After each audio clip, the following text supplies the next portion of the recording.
Greetings, everybody, and welcome to another edition of the Metal Command podcast. Tony here with you, and today I am bringing you an awesome interview that I did with Michael Kiske of Helloween. Michael's a great guy to talk to. I have had him on this show all the way back to his second solo album. I believe it was 1999, actually, is when I think it was Readiness to Sacrifice. So he's appeared on the show quite a few times, but now he is one half of the awesome singing duo that Helloween puts on stage every single night, because he came back to the band, and him and Andi Deris have made an amazing team as far as being the frontmen of this band. It is absolutely one of the greatest things I've ever seen, and to be honest, I think it is one of the most positive things that has happened in the metal scene in the last 10 to 15 years. So with that said, here is the awesome interview with myself and Michael Kiske of Helloween.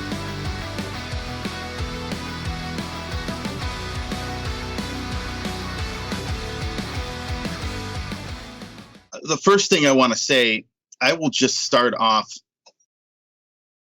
the interview with saying this. I think that the fact that you've come back into this band and there's two different singers in the band now, I think the fact that you came back and this has all worked really well is one of the most positive things I've seen in the metal scene probably in 20 years. Yeah. How would you react to that? It has two layers. It has the layer that the public sees, you know, like the spirit that we're pulled off on stage and whatever. It has that layer, but it also has a much higher layer, and that's the human layer. That's what I call karma kind of thing. You know, when you have had bad experiences with people, painful experiences, it's very important not to die with it. It's very important, if you can, to solve these kind of things and to get it out of your system. And that was extremely important. I think that's the real reason why this happened. It might be fun for audiences to see a bigger band or whatever. I hope it is. I hope that most people think it's a cool thing that we're doing that. But I think it's much more important that I forgave Waiki forgave me. You know, we forgave each other honestly and do something together now. The human side of this is much more important than the business side, you know? Mm-hmm. Yeah, you know, it's interesting you say that, because when I first heard of this happening, I've known Andi for almost 25 years. And just knowing him and my interactions with you, for me, in my opinion, I thought it would work out really well between you guys. I mean, a lot of people don't know, but yeah. I think that just knowing what kind of person that he is, I knew in my heart and my mind that this would actually work out really well. We didn't know. We checked it out before we made anything public. I think I told you before. Our manager wanted me to fly over to Tenerife and spend some time with him, because Jan, our manager, said, and that's very true, if you guys don't get along, we shouldn't even bother. You know, we just have to check out if you guys get along. Mm-hmm. And of course, everybody is positive. Everybody is excited about it. And in the beginning, especially in the beginning, this stuff helps. But if it's not real, and if it's not really working, it's not going to have a long kind of life, and it's going to get ugly sooner or later. So that was very important to figure out how we get along, and that worked out very well. I mean, it's a very intense bunch of people. You would be surprised. It's maybe the most extreme bunch of individuals. I mean, I can't think of any other band. I mean, among those bands that I know personally that has these type of completely different and very, very extreme individuals, and somehow we get it together. But it's not always easy. Mm-hmm. But with me and Andi, it's very easy. With me and Andi, maybe it's also because we're both singers. I don't know. We're kind of in the same boat, so we understand the problems. We understand, you know, what sucks about this job, and he's a very easygoing person. That was the first thing that I've noticed when I met up with him for, I think it was over 2 weeks, where we saw each other almost every day. Mm-hmm. The first thing I've noticed, everywhere we went, people knew him. You know, he knew them by name. They knew him by name. And so he's like a very social person. He's a person that likes to sit somewhere, meet people, smoke a cigar, and drink a coffee. That was the first thing that I've noticed, that he's a very social person in the sense that he likes to enjoy the company of other people and stuff like that. Mm-hmm. I didn't find it very difficult to connect with him at all, Right. Now, how did you end up talking to Mikey again? How did that whole relationship, mend itself? Because I know, there was kind of, you guys really weren't talking for quite a long time, but, maybe talk about how that relationship between you guys came about again. That was actually the beginning of it all. It was one of those karma coincidences where I was on tour with Avantasia. We played, I think it was the Hellfest in France. I think that's where that was. And I just walked backstage and suddenly he was standing in front of me. I think we had the dressing room next to each other. And I was just looking into his face. I didn't say anything, and he said the perfect words. I mean, I couldn't think of anything better to say. He said to me, "What have I done that you cannot forgive me?" I mean, when someone says something like this, your weapons are gone. There's nothing you can really say. And I was just listening inside of myself, and I said, "You know what? I think I've forgiven you a long time ago," because I noticed I'm not angry anymore. It's gone. Mm-hmm. I didn't notice that the years before. I thought I was still in the same kind of pissed mood, but I wasn't. It was kind of gone. I didn't understand why by that time. I understand now. But that was the situation. He was saying these perfect words, and I just noticed I had forgiven, and there's no anger. And that's how, to me, in my opinion, this whole thing started. It was still not the initiation of anything concrete. We didn't have any meetings or anything like that. I think it was almost 2 more years that passed by until we actually got together in a room and started to brainstorm what we could maybe do. But I remember like a year or a year and a half later, I'll never forget that, we played with Unisonic 3 shows in Spain. And after one of the shows in the dressing room, it was a great show. I mean, Unisonic was starting to get there. Kai Hansen said, Michael, one day we just got to do something one more time with Helloween. And I said, you know what? I'm open. And that statement of mine was the result of running into YCAS, like I think 1.5 years before. Mm-hmm. And that was actually the beginning. That was the initiation, because Costa, who's part of the management, was playing drums in Unisonic.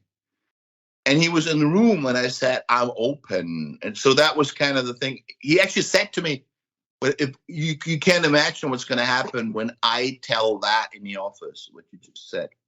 Mm-hmm. That was actually the beginning. And then we had real talks. Jan called me up and wanted to check out how serious I am. The band was in a phase by that time where they were kind of hungry for something new. They were kind of hungry for something that could refresh the whole thing. And it's a great idea to do that. Not many bands have done that. Usually people fight, then band members leave a band and other members come instead. That's usually how it works. I heard later on, after we've already done that, that I think I heard that Van Halen was trying something like that, trying to do a tour. I don't know if that's really true. Trying to do a tour with Sammy and David Lee Roth, and it didn't work out or something like that. But I don't know any other band who has done that. That like a successful previous singer and guitar player and songwriter rejoins the band later on, but the people who replaced us didn't leave. They all do it together. I think that's kind of unique. Yeah, 2 bands I think have talked about or wanted to do it. I think it was Van Halen and I think it was Anthrax. Right. It just never really worked out. And that's what I'm saying is like this. in my opinion, as soon as I heard about this, I just, for whatever reason, I've known, like I said, I've known these guys a long time. I just knew this would work out. And Cool. Yeah. I was excited to see you come back because, it was funny. Years and years ago, I like to say about 2005, there was a question that I asked Andi one time. I said, hey, man, somebody had asked me, hey, ask them if he would ever re-record an older song, maybe like one off the Keeper album. And Andy's like, nope. He goes, those are Michael songs. He goes, I'm not going to really do a much better job. I'm not going to do a better job than him on the old stuff. And he really said that back then, and probably still believes that now. But I thought that was pretty. He doesn't cool. have to. That's the thing. Yeah. Now we can share stuff. We can play around with it. But if someone doesn't feel comfortable, if he doesn't feel comfortable with something that I have done, I can do it now. That was a big relief for him because I don't know. I wasn't following the career of the band. I really must say that I didn't. I wasn't following much. I was really, like, for a number of years, very off the scene.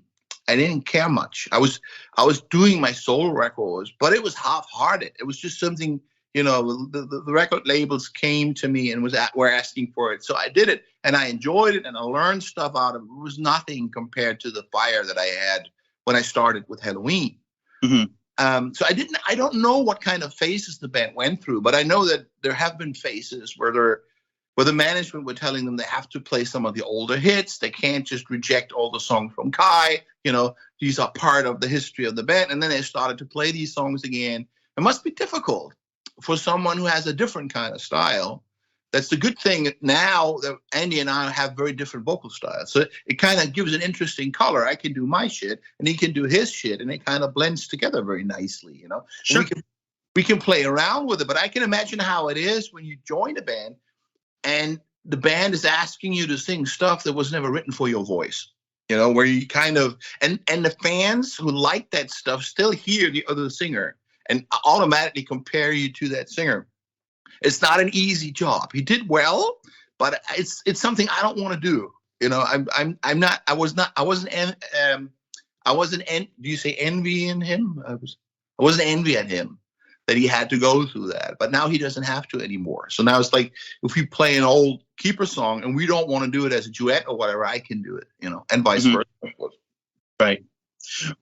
Well, so let's get to the album a little bit, because, one of the things, you have two contrasting vocal styles. So when you went in to record the record and you guys were singing together and actually, working on music together, was it difficult to figure out who would sing what on what songs? I thought it would be, but it wasn't, because since I get along with Andi so well and we have such a great relationship, there was no competition when we got to the studio and started to figure out how to do the vocals. It was perfect. It was I'm not just saying that. We are all tired of these sort of interviews that people do where they just talk everything in pink colors and, oh, everything's so great. It was so amazing working with a producer. It was just wonderful. And in the end, it's just promoting your album, Mm-hmm. I don't do that. So when I'm telling you that it was perfect, I mean it, okay? I just want to say that because it almost sounds like I'm just trying to promote the album, but it was really true. We were there. There was no ego going on. And he was trying a song. Some of the songs it was clear that that's perfect for his voice. Okay. Especially stuff that he writes. He writes his own style and he knows how to sing them. And usually that works great. And there were other songs where it was pretty clear that they were good for me. And even like Angel, for instance, Sasha said that he has written that song with my voice in his head. So it was pretty clear that I would do the main vocals on that one. Right. But everywhere where we were not sure, we were just trying it out. One evening, he was laying down vocals. And if they both, Charlie and Andi felt the next day, it wasn't perfect. Let Michael try.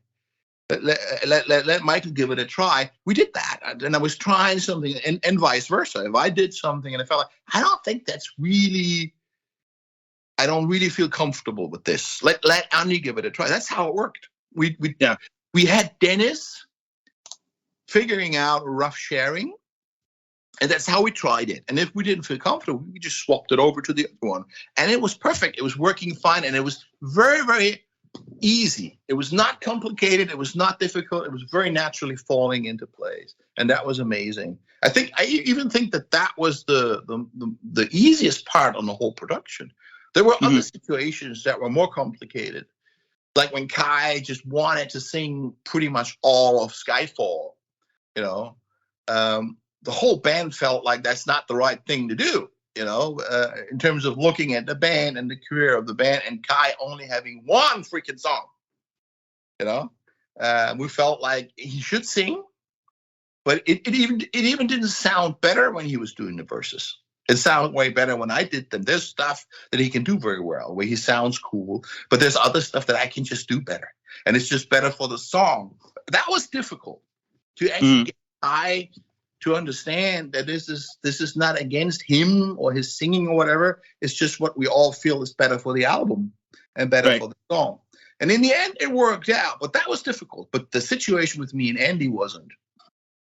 Right. You know, it's funny because I'm sitting here. I went and listened to. It's funny you hear all the different vocal takes, the alternate versions of the songs, and it's almost like most of these songs you have half Michael, half Andi with some Kai mixed in, and and I didn't really think about this, but all three of you guys are the only real singers the band has had. You guys are all back in the band, and you know, one of the things I noticed on stage with you guys is, you know, when you add, the more people you add, you know, and I'm sure you probably have experiences with Avantasia, is, you know, to make the band real tight and sound really good live, the more pieces you add, the more difficult it can become. But you guys really were like a machine. Like the thing with Helloween is we are punk. You know, we always had, I don't know, you're probably too young. You have never seen the band in the 80s, or you know, when we were just the original band around the Keeper Records. We were never monster tight. When we played a few shows, we get tighter, and it's tight enough, but it was always a little punk in it. So if we miss on being tight, it doesn't really matter. A little bit of punk works with this band, you know. But I agree with you. The more musicians you have on stage, the more difficult it is. But in terms of having you have three singers, if you like to see it like that, it makes things a lot easier. I mean, I was sick again. I had corona without knowing. I had corona on the last two concerts we did, and I felt it in my voice. I felt there's something wrong, but that's the easy thing. If you're not the only singer in the band, you can rearrange the set a little bit. I had like 3 songs taken out of myself. We put 2 songs of Andi extra in, and we did a different sharing. I wasn't doing Future World for the first time that we played together. I wasn't singing Future World. Kai and Andi were singing Future World, and it worked out. It was a great show. Audience loved it, and that's something you can do when you have 3 singers. You know, someone always gets sick, and especially now. I mean, we all get corona. That's just the way it works now. You know, this is just the way we have to get through it. And it wasn't bad. It was actually, to a certain extent, the most harmless flu that I ever had. It was one day. One day I felt really bad. I almost had 40 fever. But the next day I was fine. And I was still negative in the tests. That's why I did the gig. You know, I thought, well, if it's not corona, fuck off, you know. And just later on, the next day I was positive. And then I was positive for 10 days, and it was clear that it was corona. But it wasn't really bad. I'm just saying that so people are not too scared of it. It's really like, in most cases, it's just a little flu, and it's actually shorter than most of the other flus. Yes, you got to be careful, because if people don't have a good immune system, or you know, they have some sort of illnesses, it can become dangerous, as we all know, because people died of it, you know. But for most of us, it's not a big deal, you know. Right. But I didn't bring it up to talk corona. I actually wanted to say that it's great that if someone is sick, you can swap things over, and you don't necessarily have to cancel every show. You can still pull off a good show. You just balance the things slightly different. In going back on your stage show, it just seemed so natural how you guys complimented each other on stage. Just, it's almost like you guys, and I don't know this for sure because I've never asked this question, but when I watch you guys on stage, it's like you precisely know what parts you're going to sing. So my question for you is, when you go on stage, do you have that already planned out, or does it just happen? Of course. I mean, you got to practice a live set and figure out. But I really tend to forget things. I'm getting older and I'm forgetting a lot of things, and I have very often the situation where I fuck it up. And it's funny, Andi just realizes this and jumps in, and he just sings the part, and then I'm back in. Or even Sasha. Sometimes I'm wrong somewhere, like from the timing, because I don't hear the drums or I have a weird sound in my in-ear system, and I'm wrong. And then Sasha takes over the vocals shortly, and I know where I am, and then I step back in. That stuff's awesome, But of course, you got to prearrange how you split the stuff. I mean, some stuff is spontaneous, of course, but we pretty much sort out who does what. It's not written in stone, but you got to do that, Right. So are there any songs that you haven't? You said one thing that was with the being natural, doing things instinctively. I think to me that's like the most important thing for any kind of live show. I've always been very extreme when it comes to other people's telling you how you should be on stage, or how you can be better. I disagree with that. I think anyone on a stage, regardless of the music, regardless of what you do there, that is authentic, will always be 10 times stronger than any act you pull off. It might work shortly. I mean, that's my conviction. I know that there will be people disagreeing with that. And we are in a situation now with the band where we want to reduce the outside show that we had on the first tour. We had a lot of the video playings, with all that stuff. We didn't want to do it exactly like that again. So we sort of cut that down. We still have the screen in the backside and stuff, and we have some nice lighting, whatever, but it's more band now. You have a lot more of the band playing songs. We also wanted to do that because we play most of the time with Hammerfall together, because we did not know how people would come to the shows. At the moment, it looks really good. I mean, in most of the shows, they come pretty much like before, but we didn't know that. So we felt like it's a good idea to get together with another act, to make sure people show up. So we had to cut our set. It's not as long as it was when we did the first Pumpkins United thing. It was over 3 hours. Now it's over 2 hours. Okay. Right. And so we had to cut all the video stuff that we did anyway to have enough time to play enough songs. And the thing is, when you have like a big stage show, like look at Rammstein, for instance. I don't know if you like them or not. I find them a very interesting band, but musically, Do re so good, here comes the sun. Musically, that's not much. But they have a huge show, with all this fire and explosions, and of course that works. If you have something like that, this show is kind of carrying you. You don't have to do much. It's always going to work out. And it was a little bit from the Helloween kind of level. It was a little bit like that for us on the first tour we did, because we had a lot of stuff going on, which was pretty good. This time we cut it down, so there's a lot more pressure on the band now.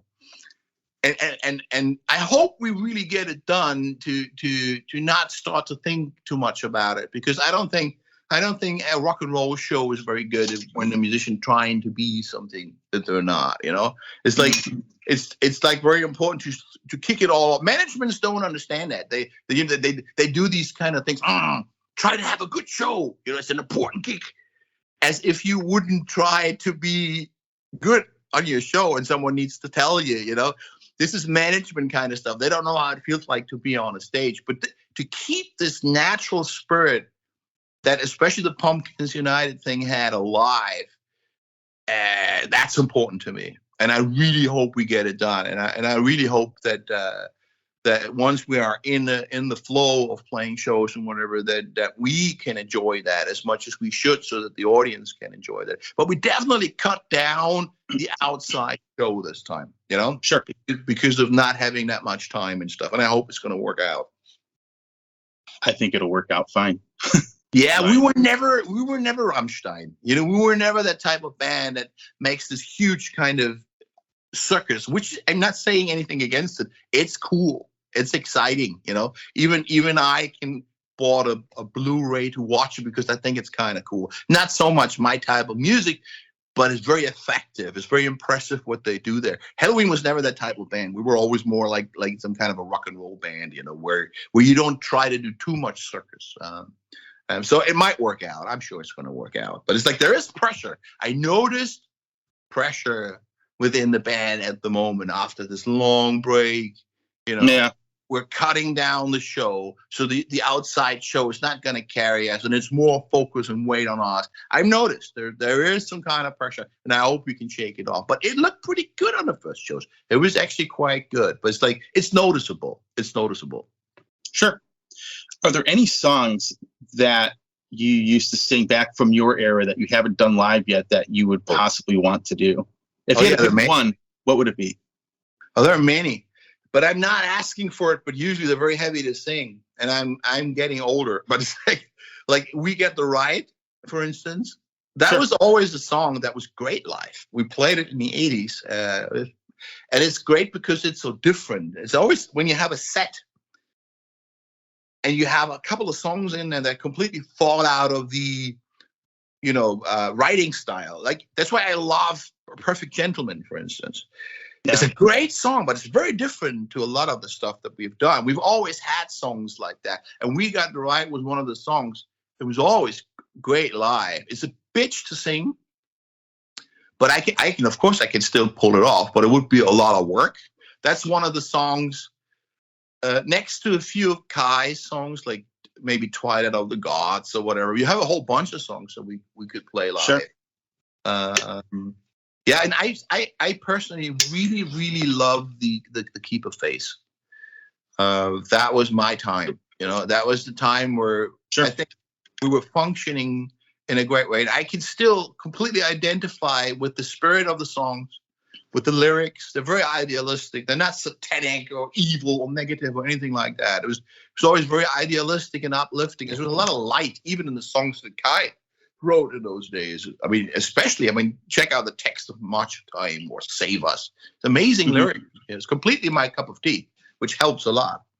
Right. Well, you guys did Kids of the Century. I mean, you did something off Pink Bubbles, which I thought was really cool. Yeah, we don't have any songs of mine in this new program. There's not a song of mine in there, which is, I'm fine with it, but it's noticeable. Sure.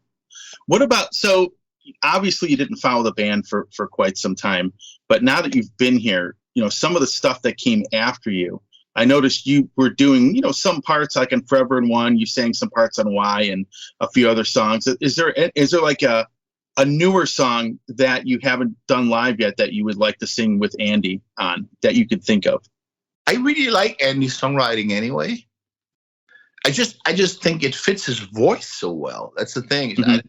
Most of the time, it's not really, the song's not necessarily benefiting when I sing it, I find. The funny thing is, Why was actually supposed to be, the idea was that I sing it completely. Jan thought it's a cool idea if we had one song of the Kiske era that Andi sings and one song of the Andi era that Kiske sings. And Why was supposed to be one of the songs that I should have been singing completely, but it turned out in the rehearsal room that it is perfect for a duet because you have this repeated verse. You sing one verse and the next one is exactly the same, and you share it. It's just cooler. We just figured out it's much better as a duet, and that just naturally it became a duet. But I'm sure that there are songs that I probably could sing, but I have to try it out. If I haven't tried it out myself, it's very hard to tell. It's always like that. It's pretty much like when you're in the studio and you figure out who's supposed to sing what. You got to try it and get a feel for it, and then it might work out or not. And that's the same thing if I should think about a song from Andi. But I'm sure that there are songs that I could sing and that would work out. But I haven't tried many, I must say, yet. Right. So you were out of the band for quite some time. 23 years. Yeah. How long was it? 23 years? 23 years. 23 years. I remember I'm going back to something that you talked about with me 23 years ago. Actually, 23 years ago. It was an interview that I did with you. And I remember we were talking about Bruce Dickinson rejoining Iron Maiden. And one of the things that you had said was he really kind of needed to go his own way, and do a lot of that stuff on his solo albums. Yeah. And then come back. And it almost feels like that's what happened with you. You needed to kind of go your own way. And I'll be honest with you, I still love the first solo album you did. I can go back and listen to that. Oh, that was a good one. That was really falling into place nicely. I agree. I mean, it's not all crap, but it doesn't. I just wanted to say that the stuff that I did didn't have the dynamics that you have being part of a band like Helloween. It just has a different drive. I did the best I could on my own, I mean, Bruce Dickinson especially, he didn't only do that, but also next to music, he does a lot of things. I was asking him once, that people say that he's a workaholic, and his answer was, why waste time? Yeah. And I have the same problem at the moment. I need to do something else besides being a singer on a stage. And I might use some of my free time to do certain lessons, to learn something. I want to work with teenagers. My brother works on a I don't know what it's called in English. It's a social station where they take care of very troubled kids. Okay. And I wanted to. I have the plan to do some sort of papers that you need to do that, and use some of the free time that I have to work with teenagers if it's possible, because I feel that's not enough for me, to be on stage on a tour and be the singer of a band and stuff like that. So I completely understand why Bruce Dickinson feels that way. You just want to do something with your life, and the rock star life and the touring life, as fun as that is most of the time, it can also be quite shallow. And you want something that means something. You want to do something that means something. But he does a lot. And he's flying planes, he's fencing, and he's probably going to do 10. He's probably doing 10 more things that we all don't know about. Yeah, so it's cool, man. I just, like I said, this was, I'll never forget, when you walked in, the feeling that you have now. I have a hard time getting it out of my mind when you said, man, this is great. This is not how it used to be. I love playing with this band. And your feeling coming into this, were you a little skeptical, not knowing anybody and not seeing not seeing Mikey for a long time and not knowing Andi, and, describe what it was like coming back? Of course. I mean, everybody had those worries. You can't do that if you don't have a positive approach. You need to be positive and have some faith in it. But of course, there has been those insecurities. You have individual insecurities always. I mean, I'm not looking the way I used to. When I was in my early 20s with the long hair, I was a girl's guy. I now I look like a Robert Halford, just maybe even a little fatter than he ever was. I don't know. You have those individual insecurities, but that's another great thing about the metal scene. You have some girls complaining maybe, but the majority doesn't really care. As long as you as long as I can sing, and as long as you pull off shows that excite them, they're happy. And that's great. It's not such a superficial music scene. You don't have to be pretty. You can get older, and if you can still pull it off, the majority is going to be fine with it. And that's great about the rock scene in general. Right. I mean, I've been doing this show probably for almost 25 years, and I've rarely ever seen anybody make any comments like that. As far as most people don't give a shit if what somebody looks like. And that's how it should be. Yeah, because you can play the music, buddy. Yeah, you can play the music. More power to you. That's pretty much how people are. Actually, my soul is much richer now. In many ways, I have grown a lot, and I have a lot more to give now. Yes, my body gets older, but my soul doesn't. It seems to get younger, actually. Gotcha. Well, now kind of getting off the Helloween thing a little bit, I do want to ask you about a couple other things, pertaining to your other musical endeavors and stuff that you've gone on. Talk about the Avantasia thing.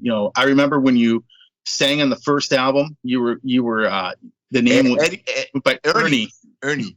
But you worked with Toby for quite a long time, and describe what it was like getting to know him at first, way back when. I mean, that album came out, 22 years ago, something like that? I think it was 99, 2000?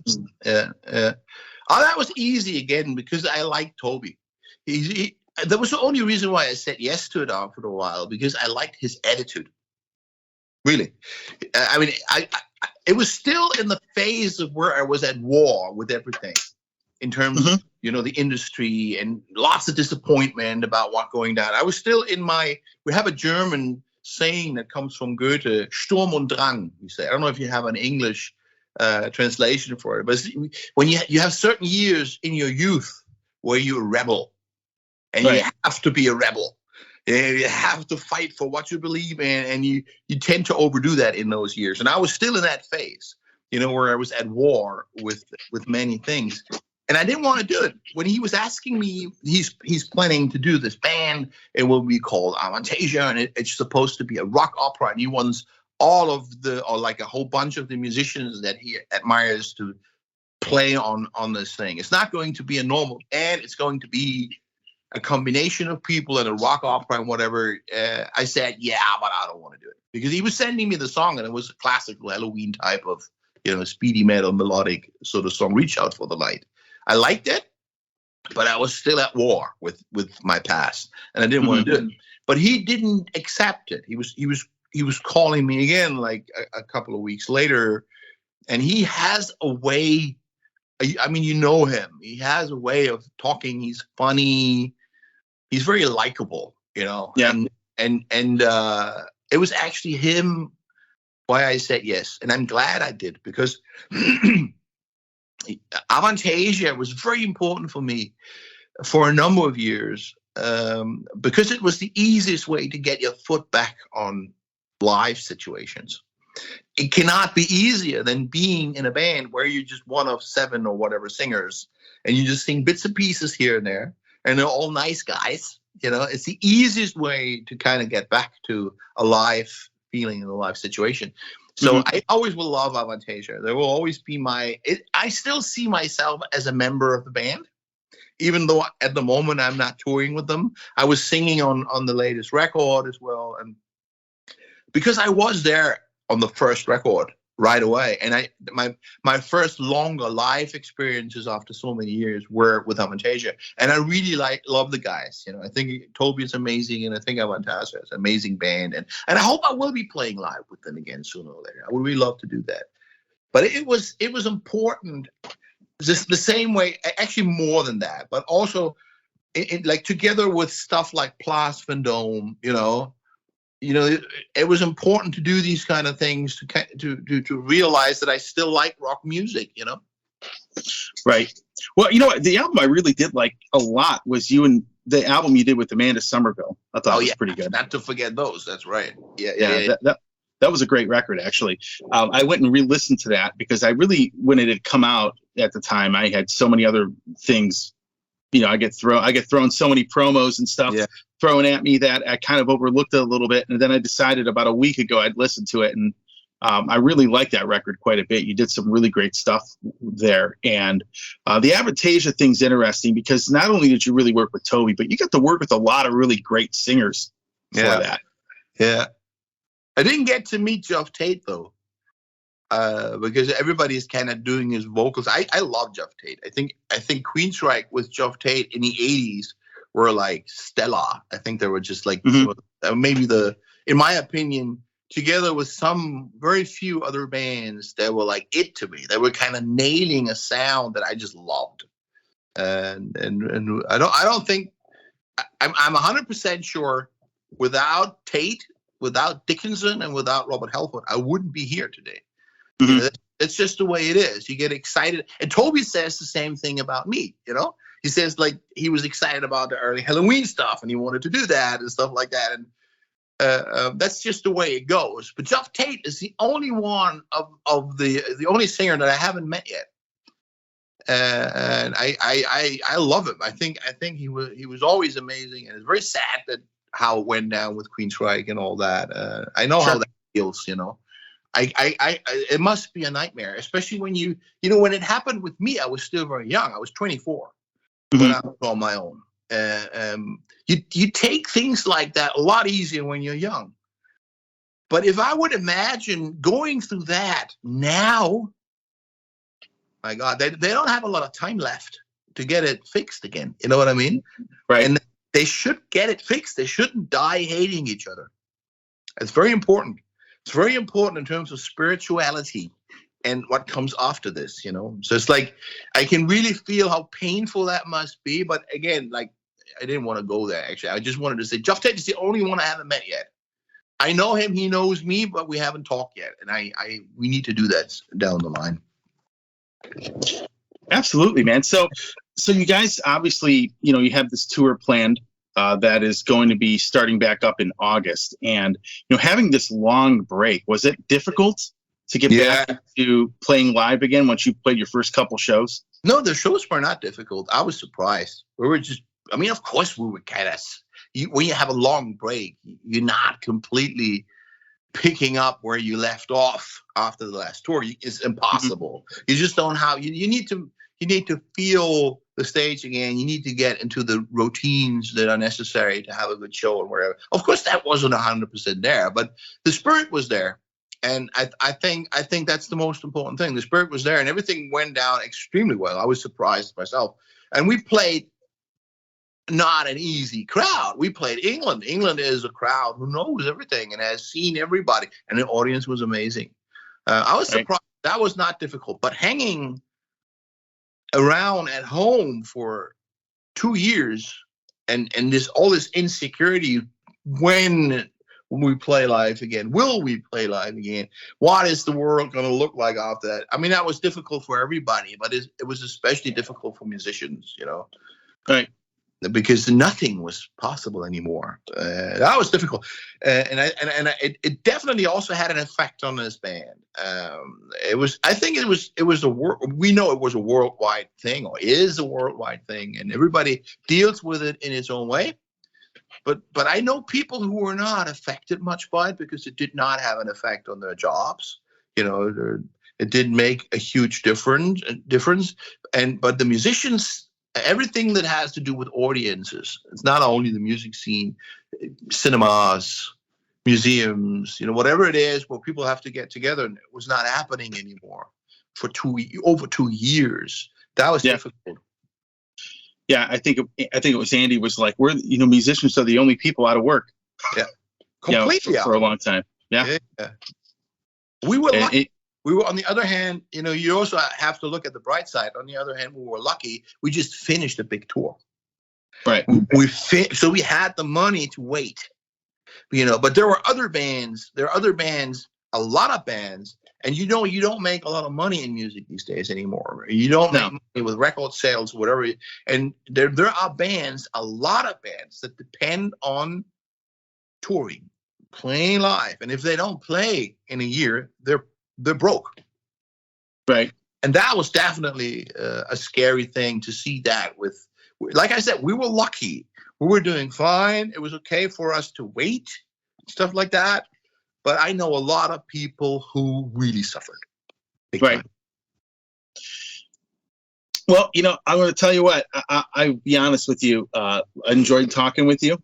I can tell you that it's great to see you back, man. It really is. And, watching that show live 4 years ago, I can flat out tell you that I was blown away by that, because especially when you see it in person, it's like, you can watch it on a Blu-ray, you can sit there and you can watch it not the same on a video, but when you see it live happening in front of you, there's so much going on. It's amazing how there's so much going on with everybody at the same time, but somehow it it works together. It's really hard to explain. What's that? Kama family. It's like I'm not an Indian esoteric guy, but I know about the karma kind of things. They're just spiritual laws of life. People meet up for a reason. People have things to clear out. People have other things to get ready for the future, whatever. Helloween has this benefit that not many bands have. We're comic figures. We have like I said earlier, we have such extreme individuals that is sometimes a miracle when we get it together. But it's live. It's a benefit. Because it's like there's not a boring person in this band. It's not just a singer. Like in some bands, you have an interesting singer and the band is more in the background, and that's what's happening. And Helloween is like, from the personal point of view, I think we're a comic band and we have comic individuals in this band, and it fits with the music, and it's a benefit, definitely. But I agree with you. Seeing something for real is a different story. I will never see Elvis live. I can only see Elvis filmed from ages ago. And I know it must have been even more magic. You can feel the magic when you watch That's the Way It Is. That's actually my favorite Elvis, like 68, 69, 97. Right. That's my favorite Elvis. He was grown up and he was on fire. And it's already still coming across from the recordings. But I can't imagine how magical it must have been to be there, to see that in person. That's not possible anymore, unfortunately. Yeah, the huge band he had, the huge arenas that that guy would play. I mean, and you see like this sea of people. It's like every concert he played was like Wacken. Yeah. It's kind of what it was. Yeah. And he pulled it off. I mean, very special person, extremely special person, very rare. You find people like that. He had a mission, when you look at, I think Elvis has a lot to do with beauty and freedom. When you look at the times where the Elvis movement started, I mean, he didn't start rock and roll, but he made it successful. He grew up among those black blues and musicians in Tupelo, Mississippi, as you know, and he was sucking it all in. It was very natural to him to like this stuff. He didn't steal anything from anyone, like some people later on said. It's unfair to say that, because he grew up in that surrounding. He grew up with that music, and that was the music he loved, and he was just naturally moving that way. And when you look at, he wanted to be black. Elvis, look at the sideburns. When you see him in 1970 and 69, he wanted to be black. The people with these sideburns, it was like what's the guy who did Johnny Be Good? I'm getting old. He just died. Chuck Berry. He had these sideburns, and other black artists had these sideburns. Elvis took them too. He wanted to be black. He was not stealing anything from the black community. He was declaring his love to the black community. And because of the guy he was, he made it successful. He made it accessible for the whole world. And when you look at the great thing about rock and roll, there's a lot of things sick about rock and roll, and everything goes to extremes. But the great thing about the rock and roll movement in the 50s was honest emotions.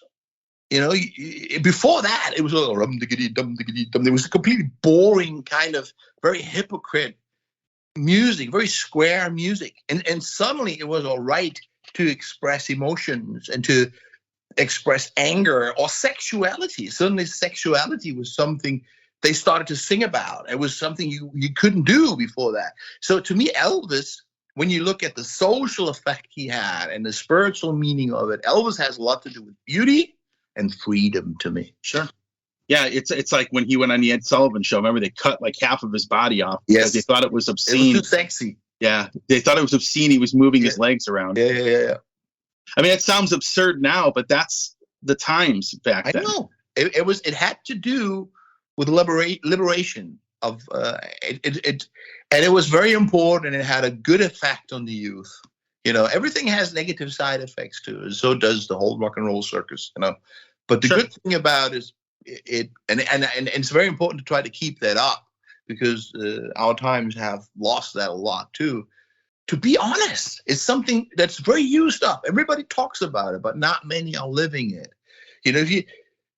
To express an honest anger or an honest concern you have or whatever it is, that's the beauty of rock and roll, in my opinion, to express honest human emotions. And I think that's the valuation of true art to me in general. If something comes from the heart, if it's something you really do because you love it, and it's really you in that song or whatever you do, it's really you in there, then it has power. And Elvis was 100% himself. That was so great about him. He was going through all these changes over the years, and he changed looks and whatever. He always kind of reinvented himself. But it was nothing he was doing in an abstract way. It was naturally. And he was even cooler in 1970 or 73, in my opinion, than he was in the 50s. But he was always himself. And if you put anyone else in these freaking jumpsuits that he was wearing, it looks ridiculous. Every Elvis impersonator, and I don't mean bad. I know they love Elvis and they do it because they want to cherish it, but they look ridiculous. No one looks as cool in those suits than Elvis. He was the only one who could do it. Everyone else looks funny in it. And that's the thing. He was an original and he was 100% himself.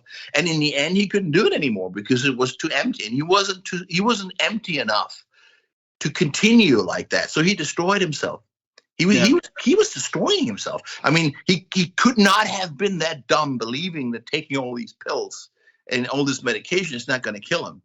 I think consciously he wanted to end the Elvis myth.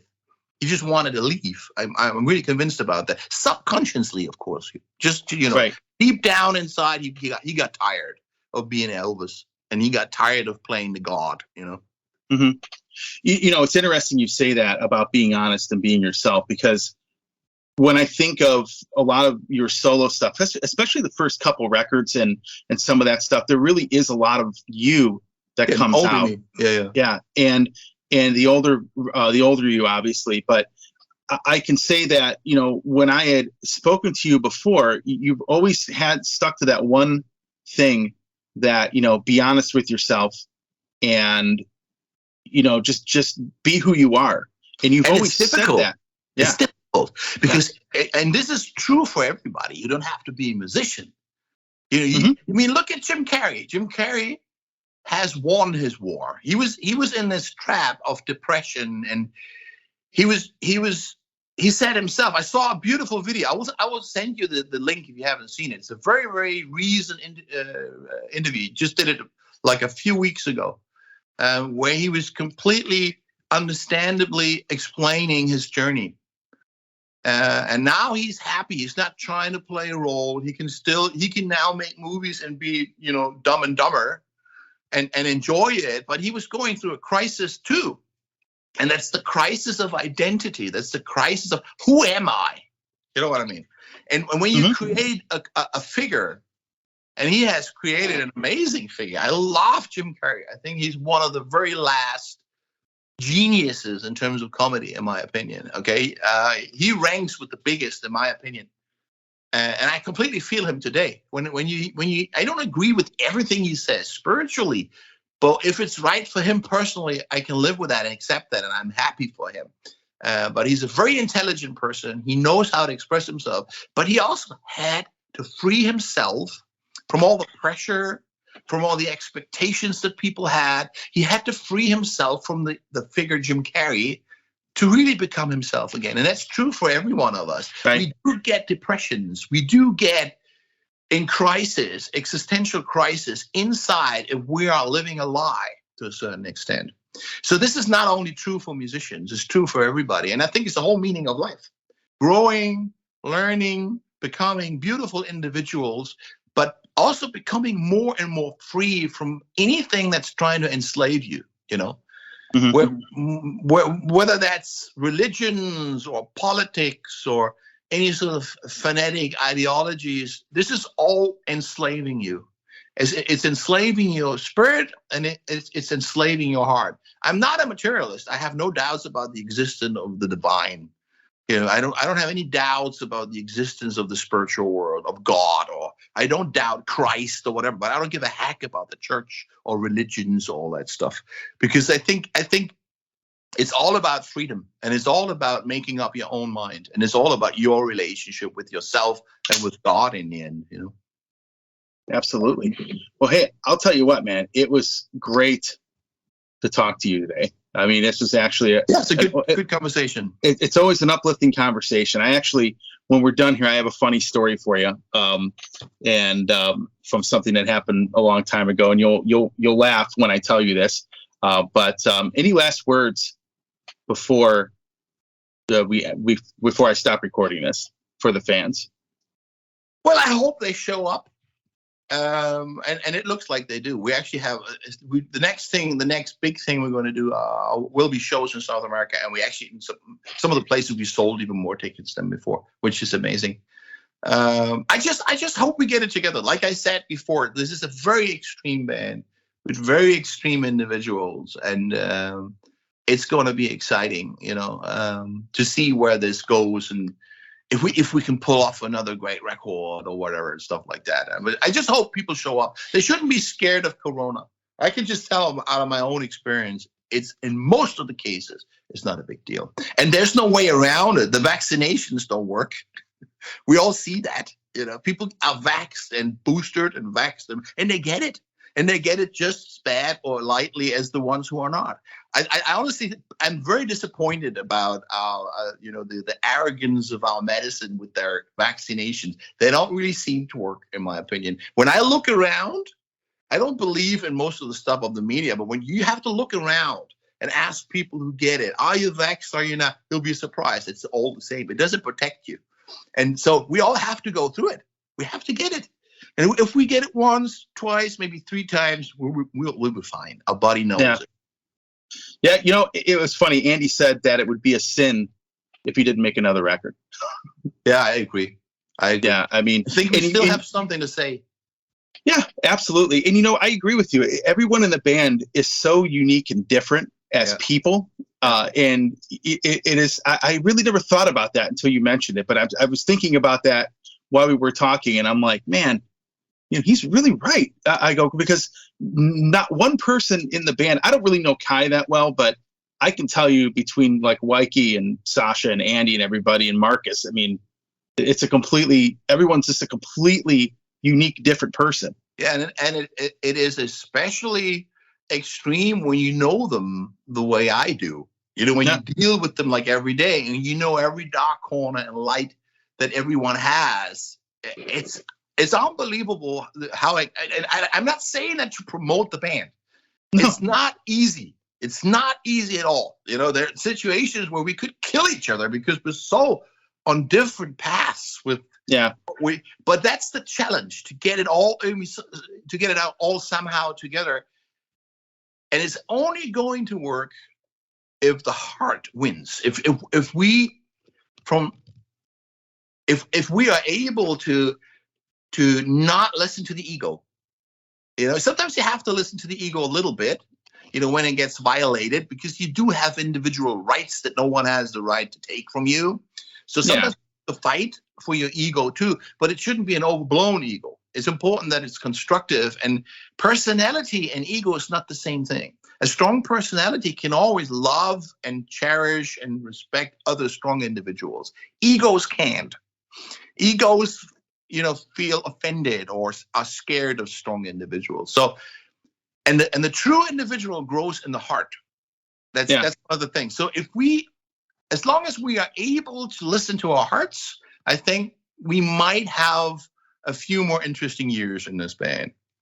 It's all a question if the ego wins or the heart wins, but it's a very extreme bunch of people. Sometimes I hate it, and sometimes I love it. Most of the times I love it. Yeah. Well, and that it doesn't really change much, because you've said the same thing to me in every interview I've ever done with you. We've touched on the ego thing and how it can really destroy things. And you know, we talked about 2 bands that, you know, could have had both of their singers to go live, and you know, egos wouldn't allow it in many cases, in probably both cases. Yeah. I'm sure in the Van Halen case, it definitely was ego, but it's. The thing is that you can't, to make this work, you can't have that. And And like I said, part of the reason that I knew that you and Andi would work out really well, because he really isn't that egotistical rock star type. He never has been. Told he had phases in his life where he was very difficult. I wasn't there. I just hear that nowadays from in those years he was very difficult. He has changed a lot, which is great. You know, I'm lucky to experience the much more evolved and grown up Andi, and the same thing with me. I have grown a lot over the years. You know, sure.